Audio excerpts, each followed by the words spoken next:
आज की इस खास चर्चा में बहुत बहुत स्वागत है। आज हम हिंदी साहित्य की दुनिया में कदम रखने वाले हैं और मन्नू भंडारी जी की लिखी एक बेहद क्लासिक और सच में दिल को छू देने वाली कहानी यही सच है कि गहराइयों में उतरेंगे।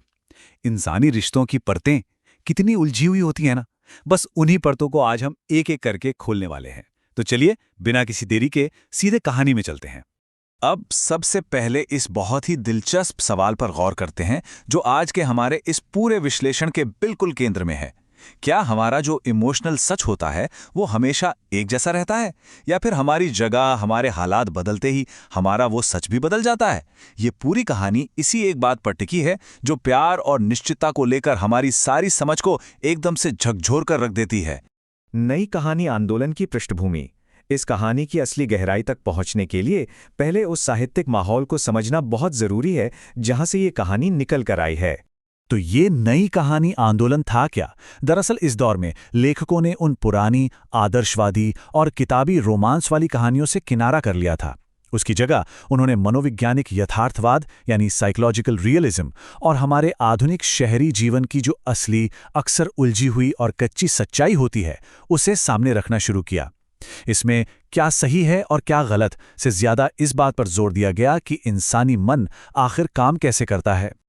और यहीं एंट्री होती है कहानी की मुख्य नायिका की, दीपा।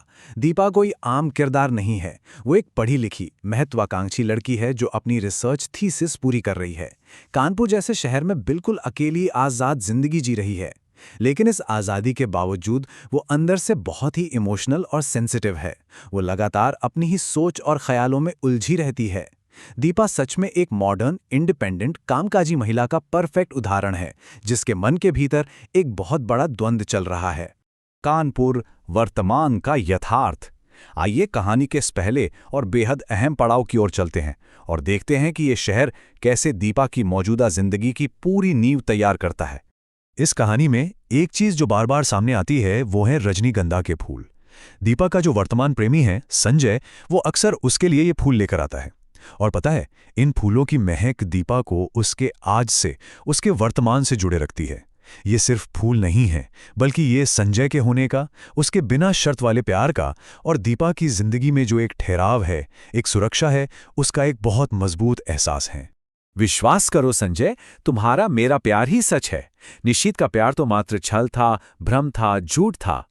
दीपा की ये शब्द उसके मन की स्थिति को एकदम साफ कर देते हैं। वो इस बात को लेकर पूरी तरह से श्योर है कि कानपुर में संजय के साथ वो जो जिंदगी जी रही है वही उसका इकलौता और अडिग सच है।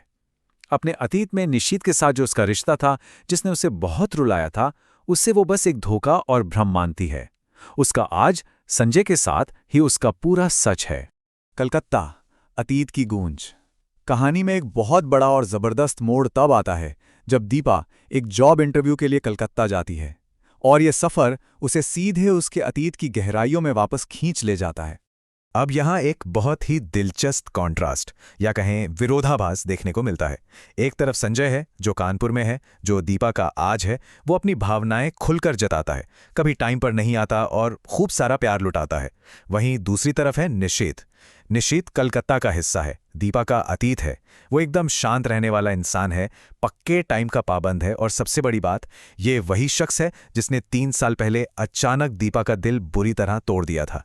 ये दोनों किरदार एक दूसरे से बिल्कुल अलग हैं। कलकत्ता पहुंचते ही कहानी की रफ्तार एकदम से बढ़ जाती है।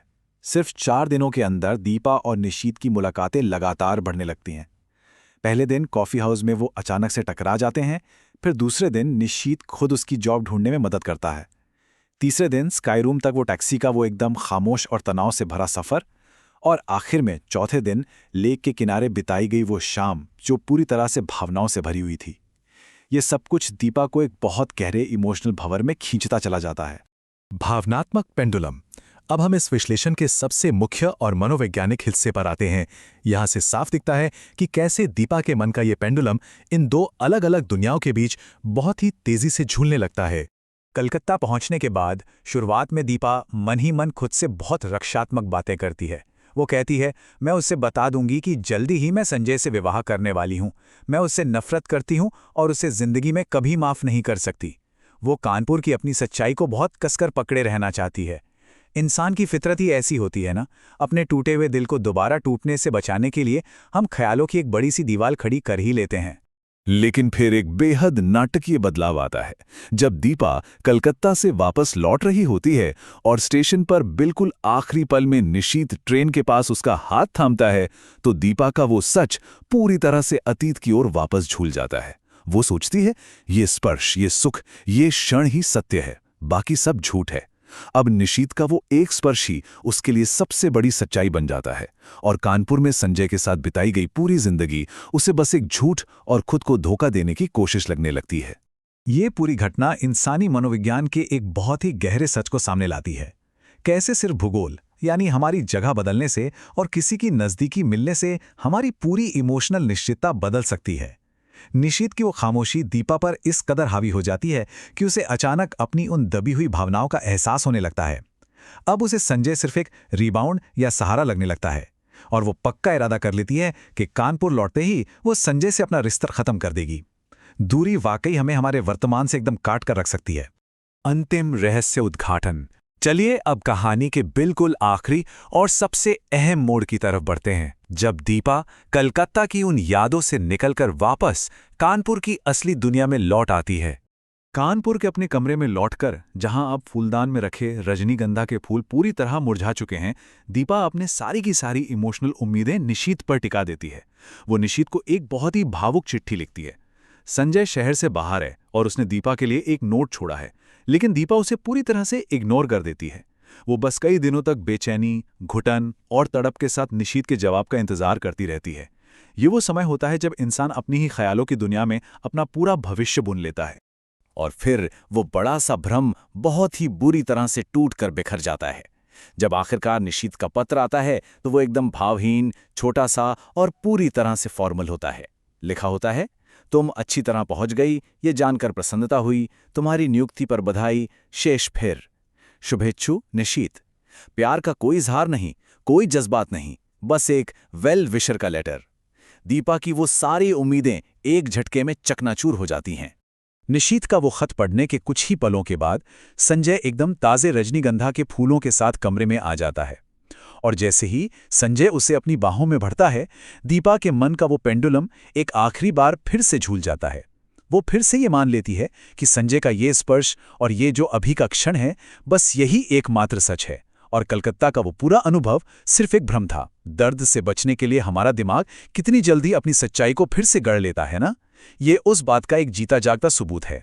तो अंत में एक बहुत ही विचारोत्तेजक सवाल उठता है, इंसानी भावनाएं वाकई कितनी नाजुक होती हैं? क्या दीपा का ये पूरा व्यवहार सिर्फ एक बेवफाई थी, या फिर ये इस बात को दर्शाता है कि हमारा अंतिम सच असल में हमारी उस वक्त की ज़रूरत, एक सुरक्षित महसूस करने की चाहत और हमारे हालातों पर निर्भर करता है? ये कहानी बहुत गहराई से सोचने पर मजबूर कर देती है कि आखिर सच होता क्या है। आज की इस चर्चा में बस इतना ही। उम्मीद है इस विश्लेषण के जरिए इस क्लासिक कहानी को एक बिल्कुल नए और मनोवैज्ञानिक नजरिए से समझने का मौका जरूर मिला होगा।